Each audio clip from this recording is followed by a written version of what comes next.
Welcome back. We've spent the last couple of episodes digging into the details of building walls, and today, while we are going to continue to build some walls, we're going to focus a little bit more on overall framing considerations in the building process.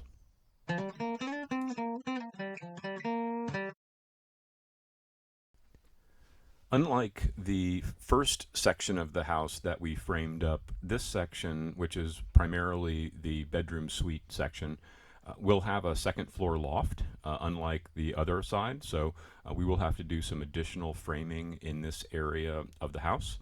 And the big consideration is one, supporting the roof in the center, and also creating the framing to support the overall subfloor structure for the loft. So those are the main considerations that we'll be looking at. Now that we have the two opposing exterior walls in place, we have to put in the abutting walls to those exterior walls.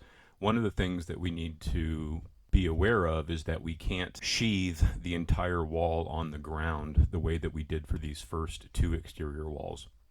And the reason is because the sheathing needs to overlap with the studs on the walls that are already raised and meet up with the sheathing on that other corner. So if we tried to sheathe this wall in place, there'd be a gap in the sheathing.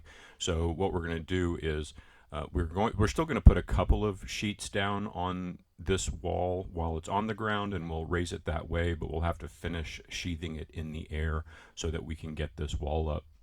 Another part of the framing consideration is you can see that this exterior wall is not the full length of the wall. Normally I would have just created the full length of this wall from one exterior opposing wall to the next, but because of where the subfloor needs to be built for the second floor loft, and because of the position of a specific window that's going to be in that right corner where the stairwell is, it would have interrupted where the double top plate is for this wall that I'm putting up now. And because of that, I've just left out that entire wall section. So what I'll do is, once we get the subfloor structure built, I will go back and build that section of wall independently after the fact. But for now, from a framing perspective, what I want to make sure of is that I am doing everything I need to do before I start putting in the crossbeam. We're going to have a crossbeam with LVLs like we did in the kitchen, and the joists for the subfloor.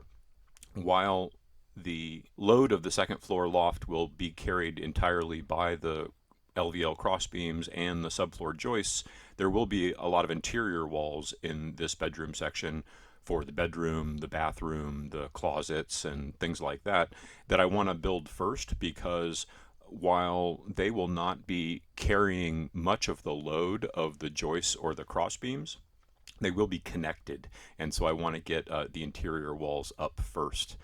The first wall I'm going to start with is a wall that bisects the entire room, and in order to do that, I need to put some blocking in the stud bays there so that we have something to nail the studs to.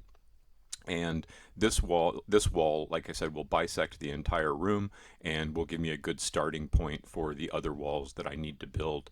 I've done most of the layout on the ground, and in talking with my wife, we've made a couple of very small changes from the plans, just to make the bathroom specifically a little bit more usable than what the plans allowed for.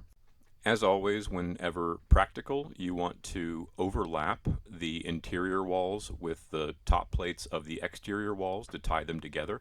And on the left side of this wall, we're going to do that with the top plate of the exterior wall that we already created. And on the right side of the wall, if you can tell, that tallest piece of blocking in the stud bay is going to allow me to tie this interior wall to that exterior wall on the right side as well, which will pin those two exterior walls together and really keep them from spreading.